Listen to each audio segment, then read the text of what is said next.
চলুন প্রাচীন ইহুদি বিবাহের দিকে নজর দেওয়া যাক, কারণ এটি ভবিষ্যদ্বাণীমূলক প্রতীকী অর্থে পরিপূর্ণ। আচ্ছা, চলুন এই প্রাচীন ইহুদি বিবাহটি দেখা যাক। তো প্রাচীন ইহুদি বিবাহে, ঠিক আছে, বাগদানের পর এবং যখন বর আসত, দুঃখিত, চলুন এখান থেকে শুরু করা যাক। বাগদানের পর বর তার বাবার বাড়িতে চলে যেত এবং কনের জন্য একটি জায়গা প্রস্তুত করত, তাই না? ঠিক যেমন যিশু বলেছিলেন, আমি আমার পিতার বাড়িতে যাই এবং যদি আমি যাই, আমি এসে তোমাদের আমার কাছে গ্রহণ করব, যেন আমি যেখানে আছি তোমরাও সেখানে থাকতে পারো। সুতরাং ঠিক এভাবেই ইহুদি বিবাহ সম্পন্ন হতো। তাদের বাগদান হতো, বর চলে যেত, তার বাবার বাড়িতে যেত, কনের জন্য একটি জায়গা প্রস্তুত করত, এবং প্রাচীন ইহুদি বিবাহের রীতি অনুসারে যখন সে কনের জন্য ফিরে আসত, তারা একসাথে 7 দিনের জন্য বাসর ঘরে অদৃশ্য হয়ে যেত। ঠিক 7 দিন। বর এবং কনে 7 দিনের জন্য তাদের ঘরে অদৃশ্য হয়ে যেত এবং তারপর শেষে তারা বিশাল বিবাহ ভোজের জন্য বেরিয়ে আসত।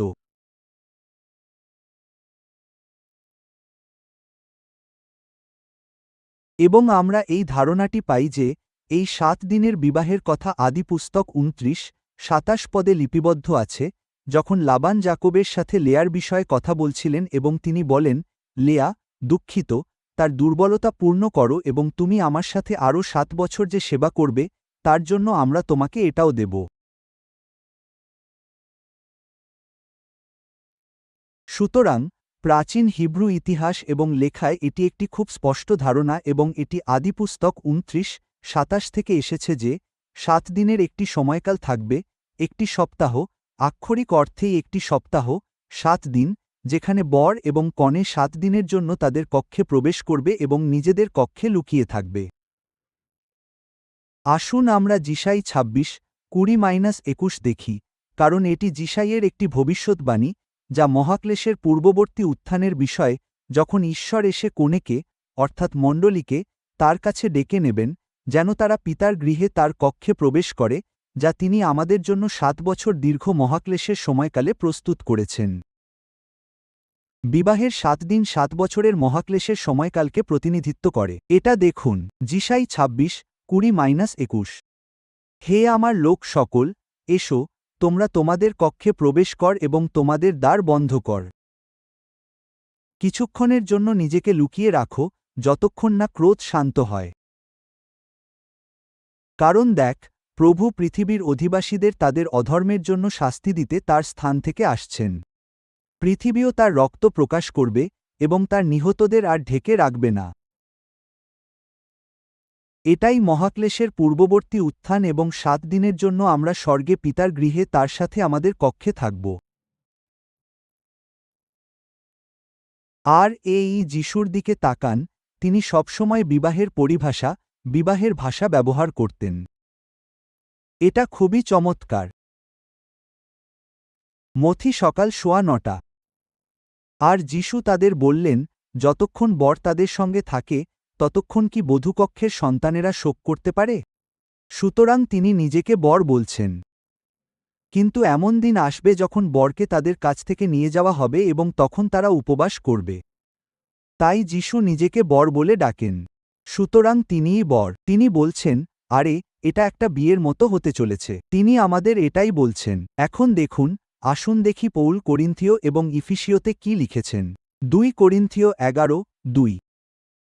কারণ আমি ঈশ্বরের মতো ঈর্ষা করি, কেননা আমি তোমাদের এক স্বামীর সঙ্গে বাগদান করেছি, যেন তোমাদের খ্রিস্টের কাছে এক সতী কুমারীরূপে উপস্থিত করতে পারি।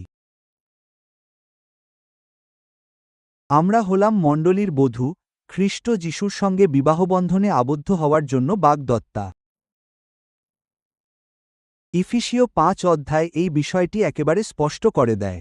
ইফিসীয় ভোর 5:31 এই কারণেই পুরুষ আপন পিতা ও মাতাকে ত্যাগ করে আপন স্ত্রীর সঙ্গে মিলিত হবে এবং তারাও এক দেহ হবে। এটি একটি মহান রহস্য। কিন্তু আমি খ্রিস্ট ও মণ্ডলীর বিষয়ে বলছি। এই কারণেই আমাদের খ্রিস্টের দেহ বলা হয়।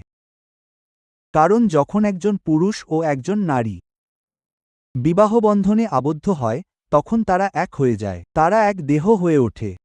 এবং পৌল বলেন, এটি এক মহান রহস্য, কিন্তু আমি খ্রিস্ট ও মণ্ডলী সম্বন্ধে বলছি। আমরা খ্রিস্টের বধূ। সুতরাং আপনি যদি ইহুদি বিবাহের দিকে তাকান, এটি কিভাবে সম্পন্ন হয়েছিল এবং কিভাবে সম্পন্ন হতে চলেছে, দেখবেন যে ইহুদি বিবাহে বর ও বধূ 7 দিনের জন্য, অর্থাৎ 7 বছরের একটি সময়কালের জন্য পিতার গৃহে নিজেদের কক্ষে অদৃশ্য হয়ে যেত। যিশু মহাক্লেশের পূর্ববর্তী উত্থানের সময় মণ্ডলীকে তার সঙ্গে পিতার গৃহে 7 বছরের একটি সময়কালের জন্য ডেকে নেবেন, যে সময় পৃথিবীতে প্রভুর ক্রোধ বর্ষিত হবে। এবং যিশাই 26 অধ্যায় লক্ষ্য করুন, যখন আপনি এটি আবার পড়বেন, এই যে সময়কাল আমরা আমাদের কক্ষে থাকব, সেই পুরো সময়টাতেই তার ক্রোধ জগতের উপর বর্ষিত হতে থাকবে। এটি আবারও এই সত্যকে শক্তিশালী করে যে, এই সম্পূর্ণ সময়কালটি ঈশ্বরের ক্রোধ এবং এটি 7 বছরের একটি সময়কাল হবে। সুতরাং এটি মহাক্লেশকাল যে 7 বছর, তার আরেকটি রূপক।